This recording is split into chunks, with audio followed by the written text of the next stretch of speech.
우리는 종종 고난을 두려워합니다.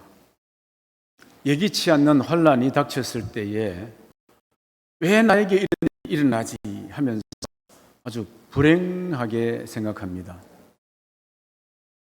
교회에도 그런 일이 일어났습니다. 스데반의 죽음은 초대교회의 충격이었고 그것은 예루살렘에 있는 모든 교회의 박해로 이어졌습니다.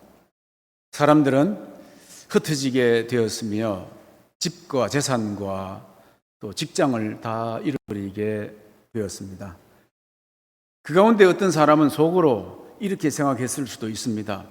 스데반 그 양반 왜 벨시럽게 믿어가지고 유대 지도자들을 자극하지만 않았더라면 우리가 편안하게 신앙생활을 할 수 있을 텐데 그 사람 때문에 우리가 지금 이 고생을 하고 있지 않느냐.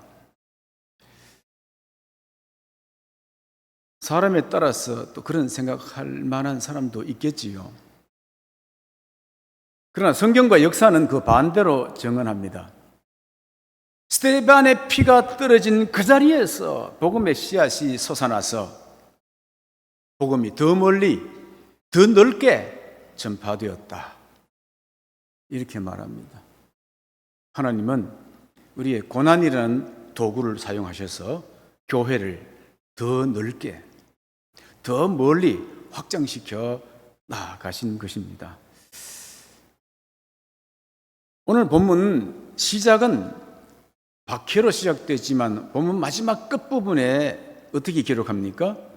그 성에 큰 기쁨이 있더라 라고 끝을 맺습니다. 출발은 박해와 흩어짐이었는데 그것이 어떻게 큰 기쁨으로 이어졌을까요? 그 과정을 이렇게 설명하면서 하나님의 역사를 살펴보도록 하겠습니다. 우선 첫째, 스데반의 죽음은 개인적인 죽음을 넘어서서 예루살렘에 있는 전 교회의 공동체의 박해로 이어졌습니다. 그 내용이 1절 말씀에 나옵니다. 우리가 읽었던 1절 말씀을 보시면 사울은 그 스데반이 죽임당함을 마땅히 여기더라. 그날에 예루살렘에 있는 교회에 큰 박해가 있어 사도 외에는 다 유대와 사마리아 모든 땅으로 흩어지니라. 이렇게 말씀했습니다. 여기 그날에라는 말은 스데반이 죽던 날입니다.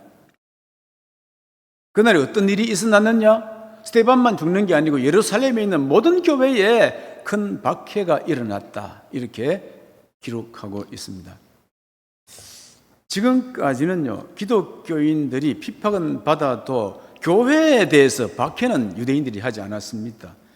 처음에 복음을 전하는 사도들을 저들이 붙잡아 놔놓고 위협했지 않습니까? 사도행전 4장 21절 말씀을 보게 되면은 다시 위협하여 놓아 주었으니 그랬습니다. 위협하는 수준이었습니다. 그래도 사도들이 또 계속 이 복음을 전하니까 그 다음에는 매질을 하고 채찍질을 합니다. 그게 사도행전 5장 40절에 나와 있는데요. 사도들을 불러들여서 채찍질을 했다. 이 채찍은 40대 맞으면 사람이 죽을까봐 40에 하나 감한 39대까지 때려서 다시는 그렇게 못하도록 채찍질을 합니다. 그런데 거기 멈추지 않고 계속 복음은 전하니까 이제는 지도자들 중에 하나인 스데반을 불러다가 그를 돌로 쳐서 죽입니다. 그게 7장 59절에 나오죠. 그들이 이제 스데반을 잡아다 놓고 돌로 쳤습니다. 그래서 스데반이 죽은 것입니다. 지금 스데반이 죽었는데 급기야 오늘 본문에 보니까 무엇으로 이어졌느냐? 이제는 교회의 박해로 대대적으로 이어졌다 하는 것입니다. 큰 박해가 일어나게 되었던 것입니다. 핍박의 강도가 조금씩 세가다가 이제는 교회에 대한 대대적 박해가 일어났다는 겁니다. 처음에는 사도들만 오게 가두었고 또 채찍질해도 사도들만 채찍질을 했고 또 사람을 죽여도 스데반과 같은 지도자들 하나만 죽였는데 이제 그것이 그렇지 아니하고 핍박의 강도도 세워지지만은 핍박의 규모와 핍박의 범위가 크게 확대되었다는 것이지요. 전 예루살렘에 있는 교회들에게 대대적 박해가 일어났다라고 하는 것입니다. 여기 큰 박해라고 했는데 큰 박해라고 하는 것을 헬라어로 메가스 그래요. 메가스. 그러니까 우리가 상상을 초월하는 메가톤급의 박해가 일어났다 하는 뜻입니다. 그런데 이 박해를 하는데 가장 중심에 있으면서도 가장 선두에 서서 앞장서서 박해한 사람이 누구냐? 그 사람 이름이 딱 나오는데 그 사람이 누구라고요? 3절 보시겠습니다. 3절 보면은 사울이 이래 나옵니다.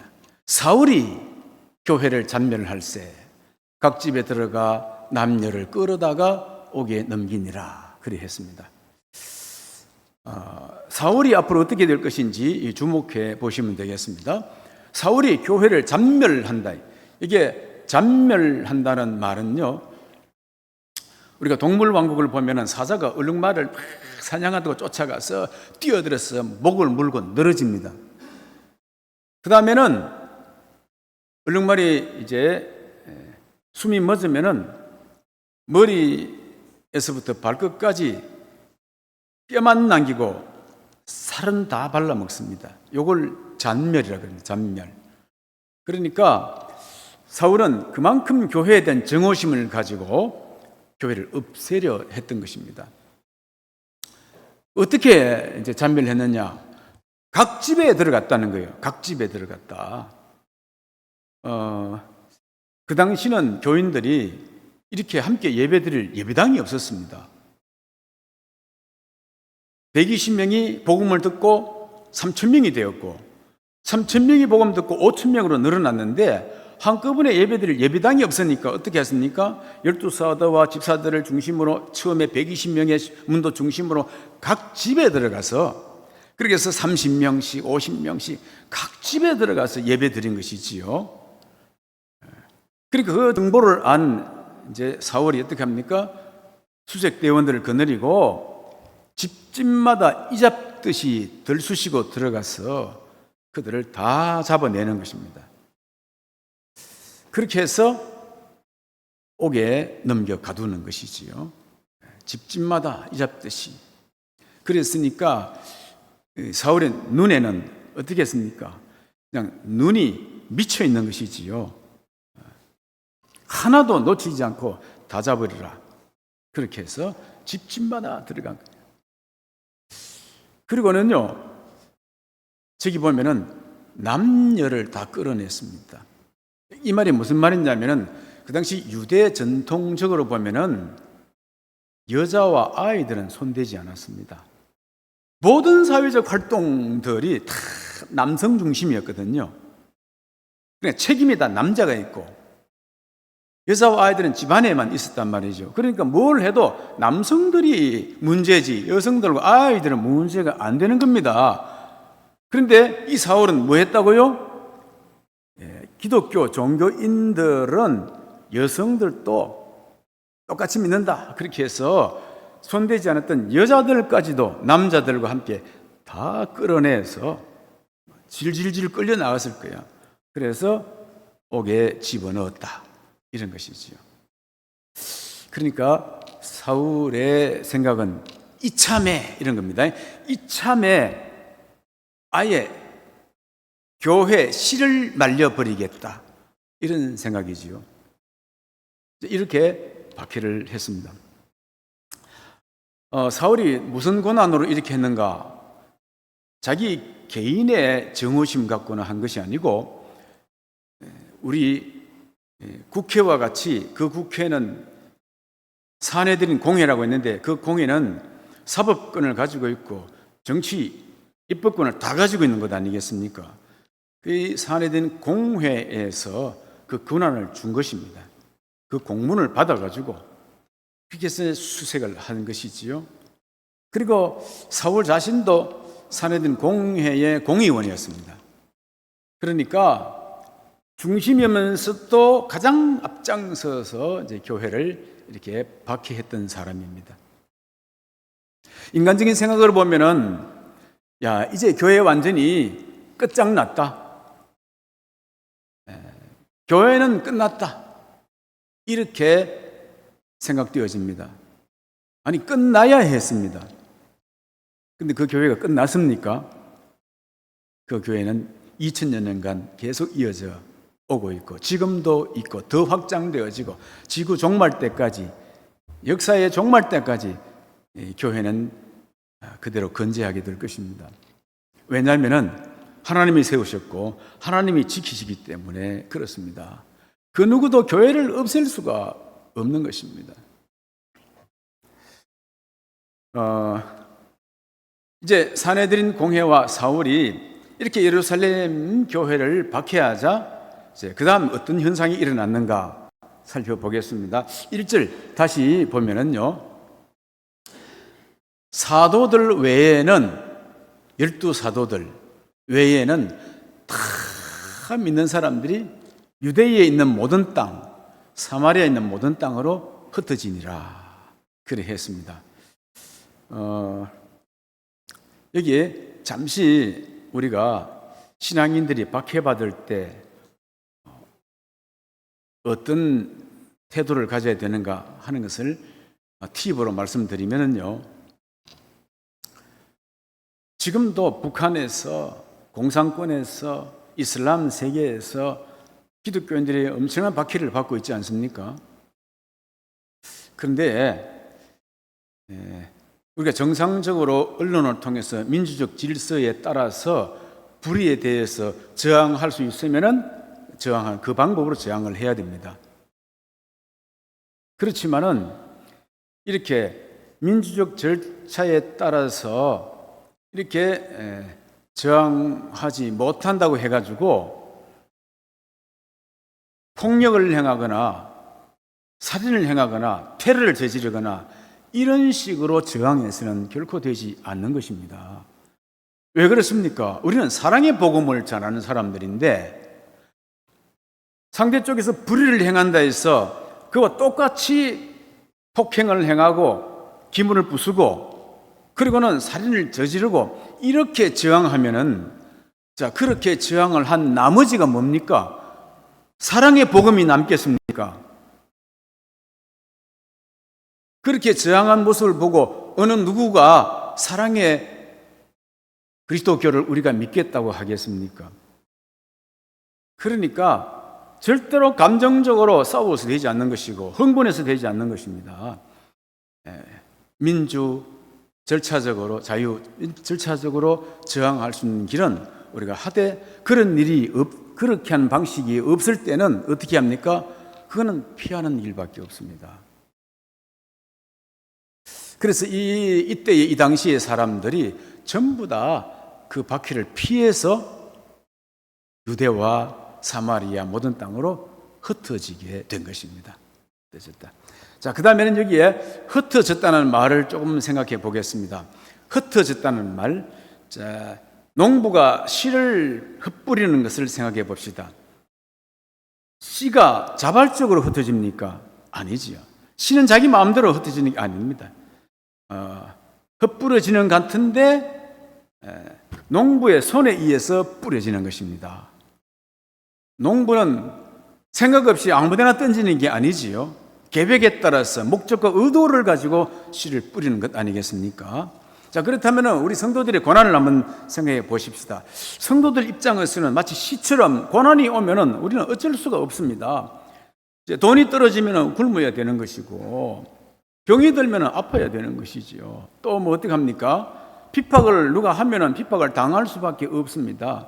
고난이 왔을 때는 또 왜 고난이 왔는지도 잘 모를 때가 있고요. 또 이 고난이 언제 끝날지도 모르는 때가 있습니다. 그렇지만은 한 가지 꼭 잊지 말아야 될 사실은 흩뿌려지는 씨들이 그냥 아무 의미 없이 뿌려지는 게 아니고 농부의 손에 의해서 뿌려지고 있다는 걸 알아야 되는 겁니다. 농부는 결코 씨를 헛된 데 뿌리지 않는다는 걸 알아야 되는 것입니다. 열매 맺기 위해서 가장 적절한 시기에 농부가 뿌리고자 하는 땅으로 뿌리는 것입니다. 자, 그렇다면은 여기에서 성도들에 있어서의 농부는 누구인가? 하나님이시지요. 하나님. 뿌려지는 씨들은 성도인 것입니다. 이유 없는 고난을 당해서 헛뿌려지는 것 같고 버려지는 것 같지만은 그렇지 않다는 거예요. 성도들에게는 농부 대신 하나님이 그의 계획과 목적을 가지고 뿌린다 하는 것입니다. 그래서 사람의 눈으로 보면은 이거는 흩어지는 것인데 흩어지니라 사람의 눈으로 보면 흩어지는 것인데 뿌리는 농부 대신 하나님의 눈으로 보면은 이것은 파종하는 것이고 파송하는 것입니다. 그죠? 그동안에 배경은 예루살렘 아니었습니까? 예루살렘. 요 지역만 이렇게 있었는데, 이제 그게 점점 차게 되어지니까 농부는 다른 땅에 더 파종하고 싶은 것이지요. 이 성도를 파송하고 싶은 것입니다. 근데 파송되지 않고 그것만 있으니까 이 박해라는 도구를 통해서 파송하는 것입니다. 민들레가요, 바람도 안 불고 가만히 있으면 민들레 한 송이만 자기가 도도하게 있지만은, 그렇잖아요. 한숨만 바람이 불어야 돼. 그럼 민들레 씨가 온 천지 날아가지 않습니까? 모든 역사의 주인이신 하나님께서 오늘 또 역사의 주권을 가지시고 우리의 고난을 사용하여서 하나님 당신의 뜻을 이루시고 계신다는 사실을 성도들은 꼭 믿어야 될 것입니다. 그러므로 고난이 올 때에 마냥 이 또한 지나가리라 하고 체념하면서 그 고난을 당하는 것이 아니고 주의 뜻을 위하여 나를 사용하시는 주님을 믿는 그 믿음으로 고난을 견디고 고난을 이겨낼 수 있게 되기를 주님의 이름으로 축원합니다. 자, 이 성도들이 이제 흩어졌습니다. 그 유대 지역과 사마리아 지역으로 흩어졌습니다. 그런데 흩어지면서 뭘 했다고요? 흩어지면서 한 일이 있습니다. 4절 같이 읽어보겠습니다. 그 흩어진 사람들이 두루 다니며 복음의 말씀을 전할세. 여기저기 다니면서 복음의 말씀을 전했다, 전도했다 이 말입니다. 예루살렘 지역만 갇혀있던 성도들이 흩어지면서 더 넓은 유대 지역 전체에 다니면서 복음의 말씀을 전하게 되었고, 특별히 빌립은 사마리아 지역으로도 흩어졌는데 빌립은 어디에 들어갔다고요? 5절 말씀 보면은요, 빌립은 사마리아 성에 내려가서 그랬습니다.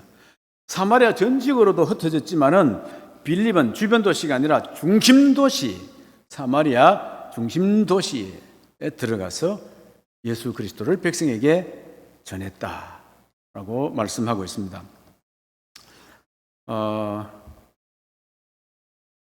한번 생각해 보시기 바랍니다. 예루살렘에 있던 교회가 박해받았어.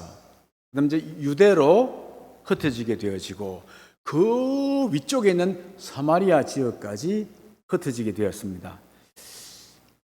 박해를 받아 우연히 흩어지게 된 것 같지만은 예수님이 말씀하신 사도행전 1장 8절 말씀에 보면은 이렇게 제자들에게 말하잖아요. 오직 성령이 너희에게 임하시면 너희가 권능을 받고 예루살렘과 그 다음에는 온 유대와 그리고 사마리아와 그 다음에는 땅 끝까지 이르러 내 증인이 되리라 하는 말씀대로 되어가는 겁니다.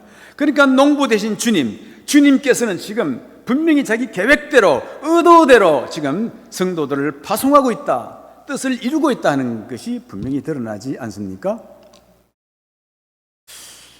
근데 여기서 사마리아 지역에 이제 들어가서 복음 전하게 됐다는 말은 조금 더 우리가 생각해야 될 부분이 있습니다. 이게 예사로운 말이 아닙니다. 왜냐하면은 사마리아 지역에는 유대인들이 들어갈 수가 없는 지역입니다. 역사적 배경으로 보면은 사마리아나 유대나 다 한 이스라엘이었지만은 그러나 아수르가 사마리아를 공격해 들어와서 이스라엘 백성들을 끌어내 흩어버리고 그다음에 거기에 온갖 페르시아와 이방인들을 갖다 넣어서 사마리아에 있는 사람들과 이스라엘 사람들과 외부에서 온 사람들이 서로 피를 섞어 혼혈 아이를 만들어내게 된 것입니다. 그게 400년 이상에 그렇게 된 것입니다. 그러니까 이 유대인들이, 단일 민족을 이룬 유대인들이 볼 때는 이제 저는 이스라엘 민족이 아니라는 것이지요. 피만 섞인 게 아니고 그들이 이방인들 가져온 종교도 섞여 있는 것입니다. 그러니까 저들하고는 우리는 상종할 수가 없다. 저들은 다른 나라 민족이라는 것이지요. 그래서 사마리아인들을 경멸하고 또 상관도 하지 않고 사마리아 땅을 밟고 온 사람들은 다 더러운 땅을 밟고 온 사람으로 인정하고, 그렇게 하니까 사마리아 사람들도 유대 사람들에 대해서 똑같이 반감을 품게 된 것입니다. 이렇게 적대적 관계로 완전히 마음의 벽이 딱 닫혀버린 지역입니다. 그 지역에 유대인 빌립이 들어가서 복음을 전했다. 그런데 저들이 유대인인 빌립이 전한 복음의 말씀을 받아들이고 빌립을 따랐다. 이건 기적이에요, 기적. 이게 있을 수가 없는 일인 것입니다.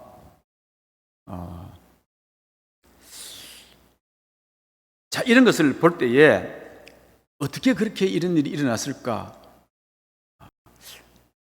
빌립의 헌신도 볼 수도 있고 복음도 능력도 알 수도 있고 성령께서 역사하셨다는 말이 다 되겠지만은 그보다 더 실체적인 말은 뭐냐? 박해가 그리 했다는 겁니다. 박해 받아서 갈 데 없으니까 사마리아도 들어가야 되는 것이지요. 박해가 그런 힘을 만들어낸 것입니다. 그래서 우리가 로마서 8장 28절 말씀을 또 한 번 암송하게 되는데요. 로마서 8장 28절 말씀, 우리가 여러분 다 암송하시는 분들은 함께 이 시간 암송해 보겠습니다. 다 같이 시작. 하나님을 사랑하는 자, 곧 그 뜻대로 부르심을 입은 자들에게는 모든 것이 합력하여 선을 이루느니라. 롬 8:28. 이거는 외워야지, 암송해야지. 예? 나중에 남는 건 말씀 하나 암송하는 것밖에 남지 않아요. 하나님을 사랑하는 자, 곧 그 뜻대로 부르심을 입은 자들에게는 모든 것이 합력하여 선을 이루느니라 하는 말씀이 지금 그대로 증명되고 있는 것입니다. 그런데 예루살렘 받은 이 교회가 이제 이 박해받은 결과가 어떻게 나타났습니까? 박해받은 결과가 6절에서 8절 말씀, 오늘 읽은 말씀인데 우리 다 같이 한 목소리로 읽어보겠습니다. 시작. 무리가 빌립의 말도 듣고 행하는 표적도 보고 한 마음으로 그가 하는 말을 따르더라. 많은 사람에게 붙었던 더러운 귀신들이 크게 소리를 지르며 나가고 또 많은 중풍병자와 못 걷는 사람이 나으니 그 성에 큰 기쁨이 있더라. 아멘. 유대인들과는 상종도 하지 않는 사마리아 사람들이 유대인 빌립의 말을 듣고 한 마음으로 따랐다는 것이지요. 도대체 어떻게 그런 일이 있을 수 있겠는가 하니까 빌립의 말뿐만 아니고 그가 행하는 표적을 보았습니다. 그 표적이 어떤 표적이었습니까? 많은 사람에 붙었던 귀신들이 소리 지르며 떠나가는 것을 보았고 많은 중풍병자가 고침받고 걷지도 못하는 사람들이 일어나 걷는 표적을 보았다는 것입니다. 백문이 불여일견이라 말만 가지면은 네 오니 내 오니 하면서 이게 쉽게 열리지 않았는데 드러난 표적은 그 모든 생각과 말을 잠재시켜 버리는 것이지요.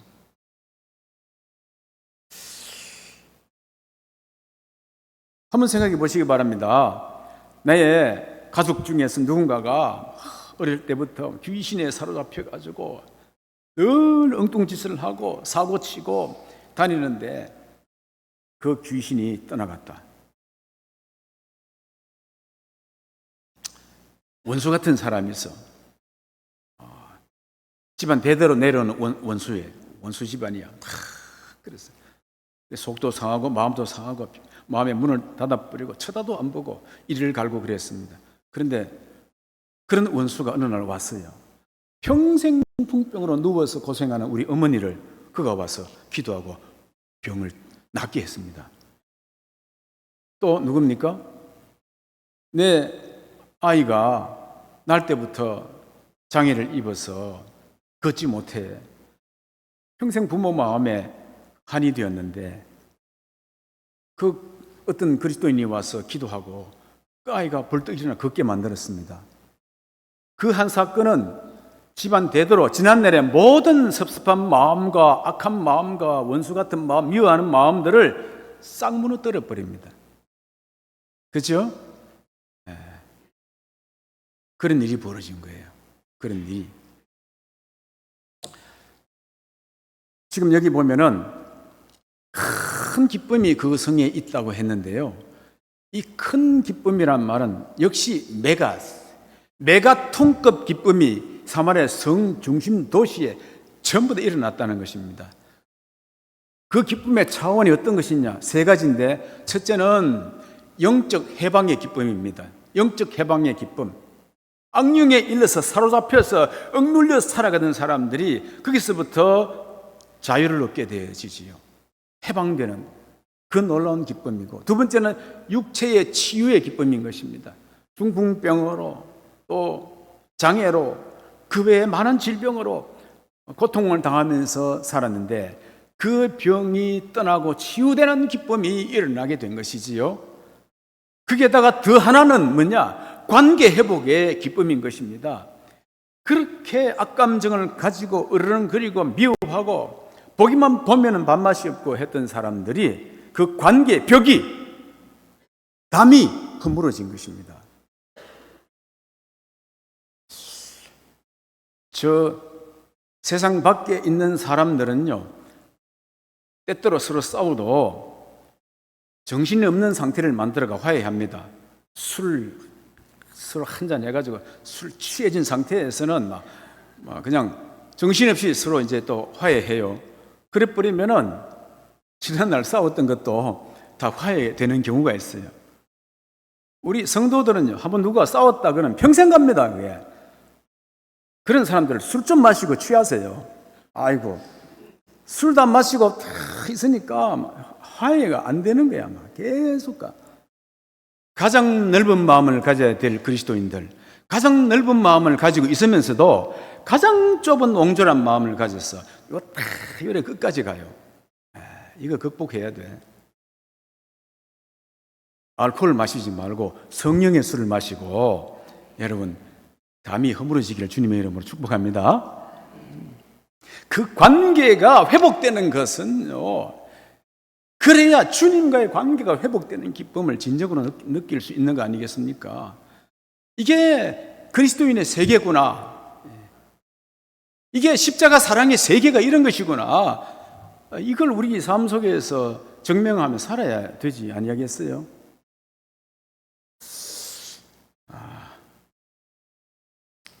자, 1절에 보면 큰 바퀴로 시작했는데 오늘 보면 마지막 절 8절에 보면 큰 기쁨으로 끝이 납니다.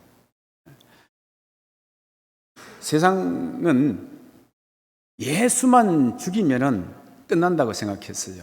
그래서 예수를 십자가에 못 박아 죽였습니다.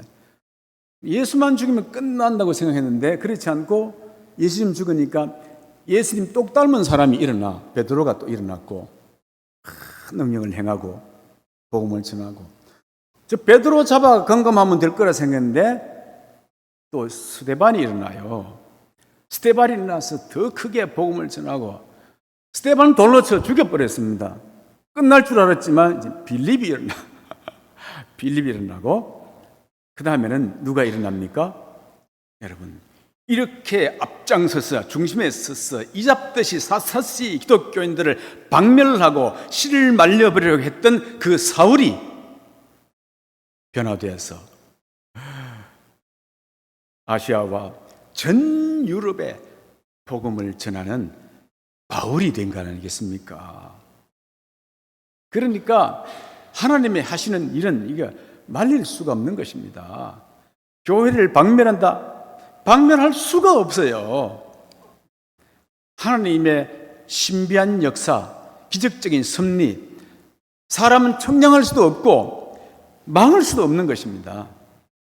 하나님이 이렇게 해서 자신의 뜻을 이루어 나가는 것입니다. 오늘 하나님 주신 말씀이 뭐였습니까? 그 성에 큰 기쁨이 있더라 했습니다. 그 성에 큰 기쁨이 있더라. 오늘 이 자리 참석한 여러분에게 큰 기쁨이 있기를 바랍니다. 그 성이 아니라 여러분의 가정에 큰 기쁨이 있기를 바랍니다.